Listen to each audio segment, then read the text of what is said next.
Is it time for recess yet? I'm so glad you found time to join us here on the Child Care Director's Chair, where Erica Sacoccio shares her best practices that she's refined through her passion of directing childcare centers over the last 23 years.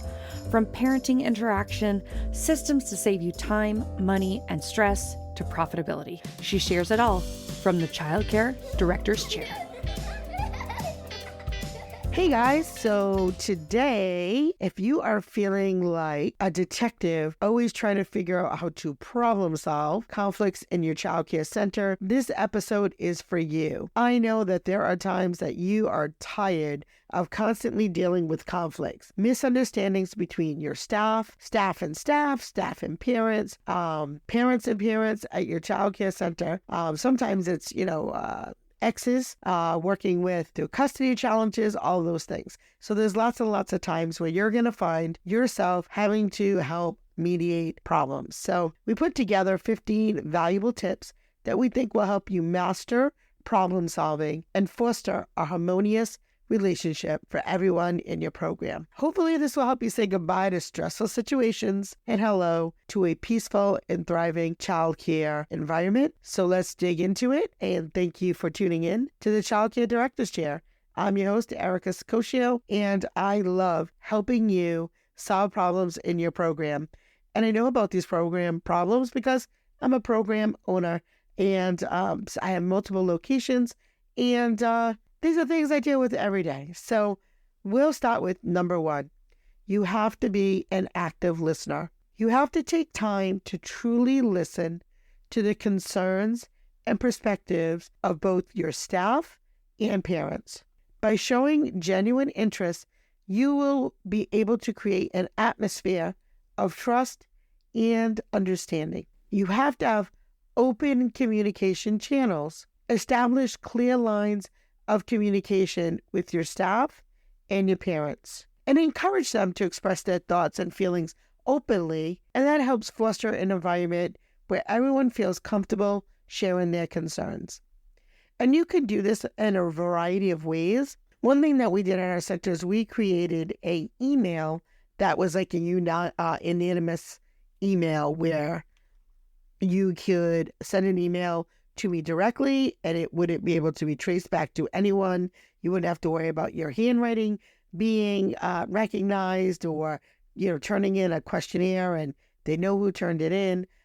So that could be a great way to allow people for sticky situations to be able to express their concerns. And there's lots of different ways: open door policy, surveys, polls, messages, emails. Lots of different ways that you can have open communication.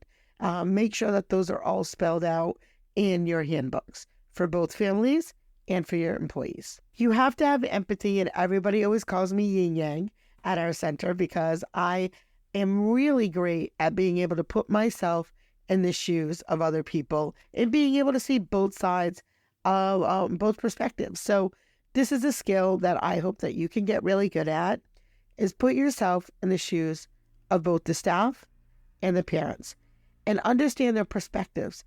This will really help you find a common ground, and then you can work towards a mutual beneficial resolution that works for everybody. Mediation skills would be, I would say, number 4. Act as a mediator when conflicts arise, facilitating open discussions and guiding both parties towards a resolution. Being impartial will really help, and your expertise will be invaluable in finding a fair and satisfactory outcome for everyone.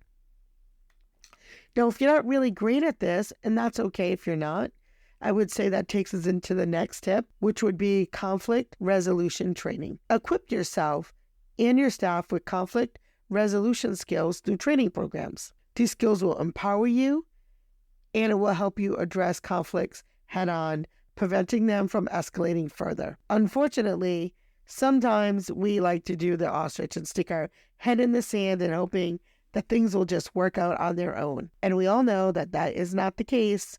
Many times those things fester, and then little things become much, much bigger. To the next tip of establishing clear expectations. Clearly communicate your expectations to both your staff and your parents by setting clear guidelines and boundaries, and this can help you minimize misunderstandings and potential conflicts. And of course, you want to foster a positive environment, because when you create a positive and supportive environment within your child care center, you engage your teamwork, you engage collaboration, and you get respect among your staff and your parents. And when you have that, it reduces the likelihood of conflicts arising. So making sure that it is a positive environment. Now, one thing that I feel like a lot of us maybe have gotten away from, but now with COVID restrictions, dissipated, regular staff meetings.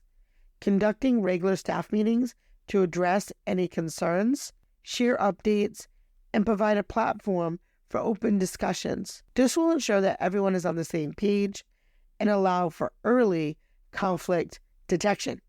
Because again, you don't want things to fester.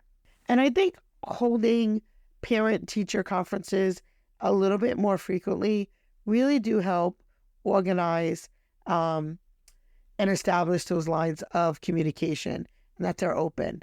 And the meetings will be able to provide an opportunity to address any concerns, share progress, and then also, probably most importantly, build strong relationships. Because when the relationships are strong, conflicts are easier to solve. The next thing I would say is let's be active at problem solving. Encourage your staff or your parents to actively participate in problem-solving discussions. By involving all parties in finding solutions, you will foster a sense of ownership and collaboration. And that's one of the things I really, really love to do. I'm actually getting ready to, in November, set up our next PTO group meeting.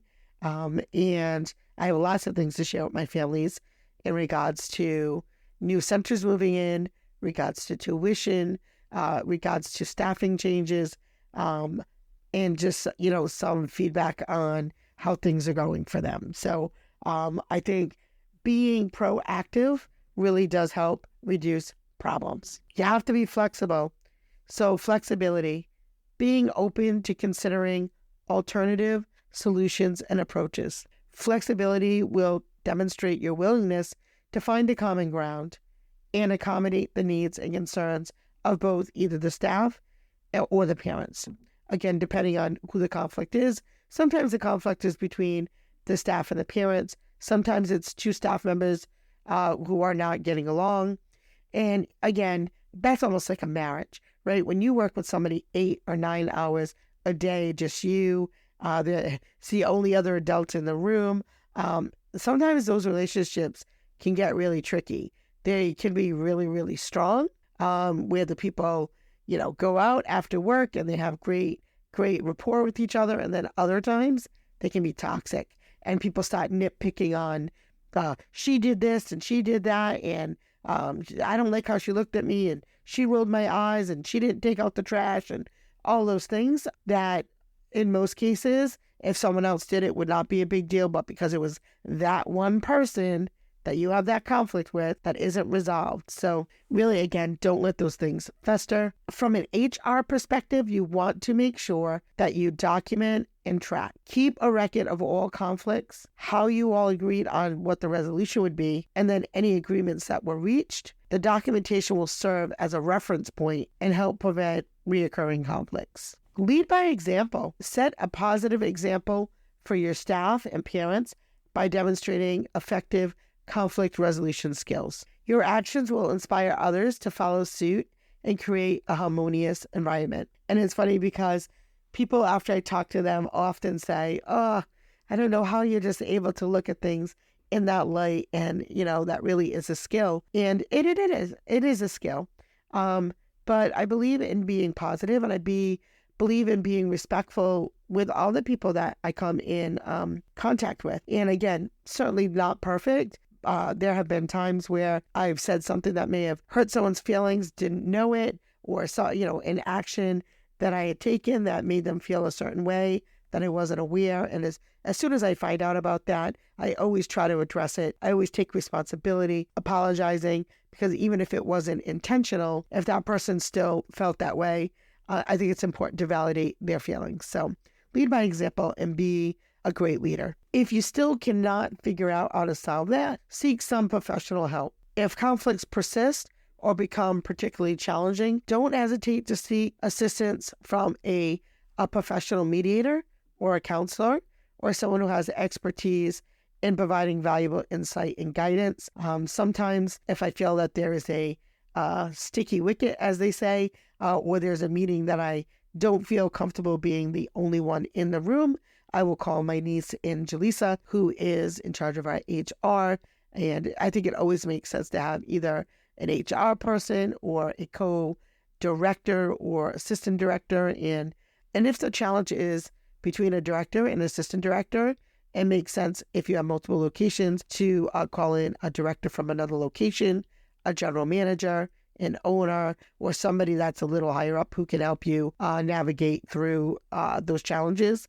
I don't think it's a good idea to have a director try to solve a problem that involves them with somebody who is under them, because not under them, but, doesn't have as much authority in making decisions on how to resolve things, because I don't feel like that's a fair playing field. So make sure that it's fair. And then lastly, celebrating successes. Acknowledgement and celebrate a successful conflict resolution by highlighting the positive outcomes, and you will reinforce the importance of effective problem solving and encouraging a positive atmosphere. And we'll wrap it up with, if you implement those 15 tips, you will become a problem-solving master, transforming conflicts into opportunities for growth and strength. Relationships with both your parents and your staff will become stronger, and your child care center will thrive. It will be one that is known to create nurturing environments where everyone feels heard, valued, and supported.